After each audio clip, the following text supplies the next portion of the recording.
রাত এখন প্রায় 12টার কাছাকাছি। আর এই যে ইনি এখন ডায়েরি লিখতে ব্যস্ত।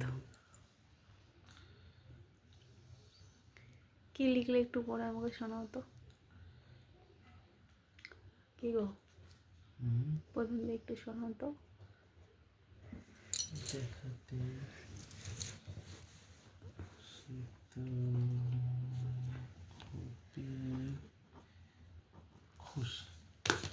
পড়ে শোনাও একটু, শোনাও না। কি শোনাবো? পুরো কি লিখলে আমাকে শোনাও, কি লিখলে শোনাবো, এখনই পড়ো। কমপ্লিট হয়নি তো, কমপ্লিট তা আর যতটুকু হয়েছে ততটুকুই বলো।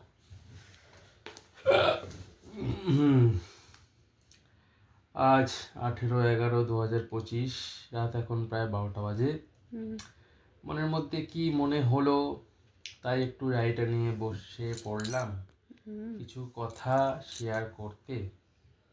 গতকাল মানে 17/11/2025 আমাদের বাড়িতে যাতে একটি সুন্দর ফুটফুটে ছেলে সন্তান আসে। আবার ছেলে সন্তান?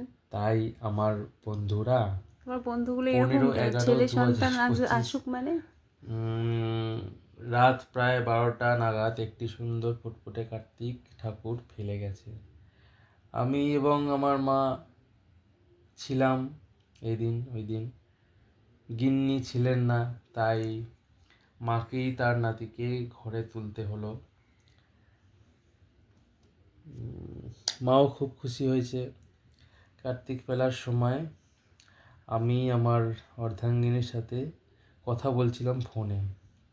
সঙ্গে সঙ্গে তাকে ভিডিও কল করে দেখাতেই সে তো খুব খুশি।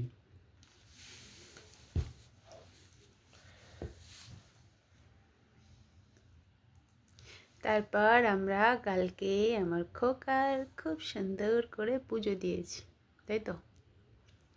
আর পুজোতে আমরা এতই ব্যস্ত ছিলাম যে কারণে একটাও ভিডিও আমি করতে পারিনি। এর জন্য আমি খুব খুব খুব মন খারাপ। আপনি এখন ডায়েরি লিখুন, আমি ঘুমাই। গুড নাইট সকলকে, গুড নাইট।